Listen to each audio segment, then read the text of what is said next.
I know I'm supposed to talk about the what this means for Trump and blah blah blah. I'm not so sure it means anything. That it does. I think we're kind of on a similar trajectory.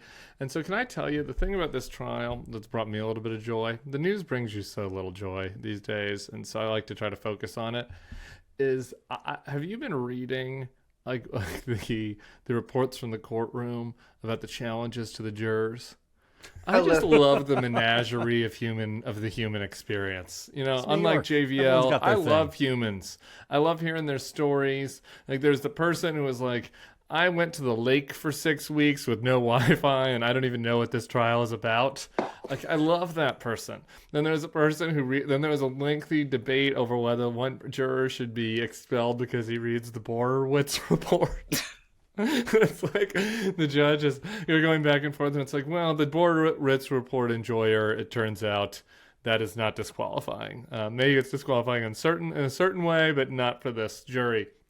And and then they're like looking at the face, like this one person, and it's like, was this person lying, or is this just a weird human? But it was election night of 2020, and people were honking in their cars, and this person's posting on Facebook, like everybody should honk too. It's so fun. And they were asked about this, and they were like, "Why were you doing that? Was it because you were so excited Trump lost?" And they're like, "No, I thought it was cool that people were honking."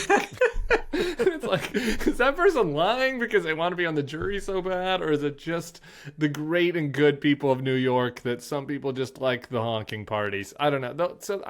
I've enjoyed that part of it, and I've enjoyed Donald Trump falling asleep and making fun of him for that, and that's about all my thoughts at day 3 of this trial.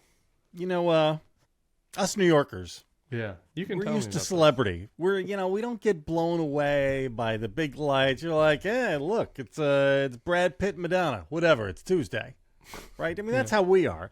And I think it is beautiful that people Were are you thinking you might self-reporting. get called to the jury? That would have been interesting for I mean, you to be in the jury pool. I don't know how many years you have to be living in the borough before you qualify. I think there's a homesteading aspect to it. Anyway, I do think it's funny how the people on the resistance left are just so honestly self-reporting. Like, yeah, I read the Borowitz report.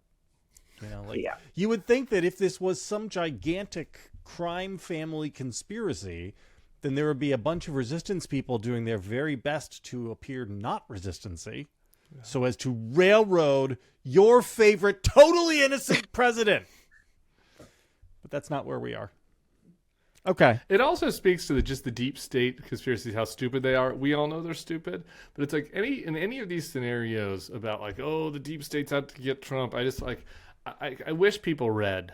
I wish that Newsmax viewers read, because I'd like to like send them like look at these, like look at just the human frailty here. Like this is not a big plot. Like these are just a range of humans, some smart, some stupid, some pretty, some ugly. Some nice, some mean. It's just the whole human experience at play here, and everybody gets a chance to argue about it back and forth. Like there's no plot. But Lou Reed anyway. wrote a song about it.